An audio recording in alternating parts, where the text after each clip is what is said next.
In the last decades, interest in hunger artists has declined considerably. Whereas in earlier days there was good money to be earned putting on major productions of this sort under one's own management, nowadays that is totally impossible. Those were different times. Back then the hunger artist captured the attention of the entire city. From day to day, while the fasting lasted, participation increased. Everyone wanted to see the hunger artist at least daily. During the final days, there were people with subscription tickets who sat all day in front of the small barred cage. And there were even viewing hours at night, their impact heightened by torchlight. On fine days, the cage was dragged out into the open air, and then the hunger artist was put on display particularly for the children. While for grown-ups, the hunger artist was often merely a joke, something they participated in because it was fashionable. The children looked on amazed, their mouths open, holding each other's hands for safety, as he sat there on scattered straw, spurning a chair, in black tights, looking pale, with his ribs sticking out prominently, sometimes nodding politely, answering questions with a forced smile, even sticking his arm out through the bars to let people feel how emaciated he was.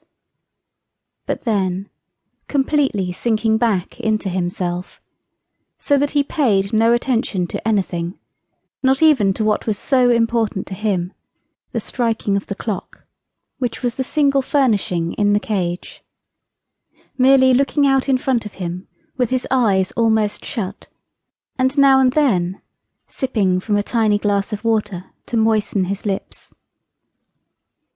Apart from the changing groups of spectators, there were also constant observers chosen by the public.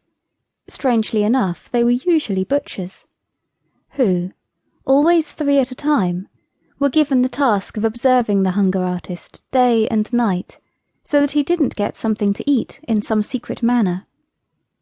It was, however, merely a formality, introduced to reassure the masses, for those who understood knew well enough that during the period of fasting the hunger artist would never, under any circumstances, have eaten the slightest thing, not even if compelled by force. The honour of his art forbade it. Naturally, none of the watchers understood that. Sometimes there were nightly groups of watchers who carried out their vigil very laxly, deliberately sitting together in a distant corner and putting all their attention into playing cards there, clearly intending to allow the hunger artist a small refreshment, which, according to their way of thinking, he could get from some secret supplies. Nothing was more excruciating to the hunger artist than such watchers. They depressed him. They made his fasting terribly difficult. Sometimes he overcame his weakness and sang during the time they were observing, for as long as he could keep it up, to show people how unjust their suspicions about him were. But that was little help, for then they just wondered among themselves about his skill at being able to eat even while singing.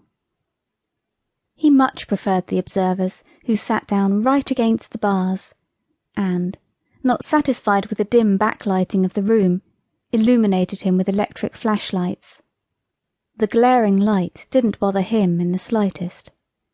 Generally he couldn't sleep at all, and he could always doze under any lighting and at any hour, even in an overcrowded, noisy auditorium. With such observers, he was very happily prepared to spend the entire night without sleeping.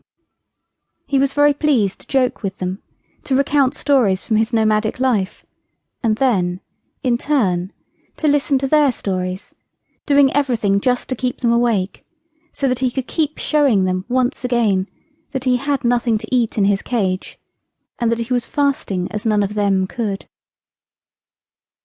He was happiest, however, when morning came, and a lavish breakfast was brought for them at his own expense, on which they hurled themselves with the appetite of healthy men after a hard night's work without sleep.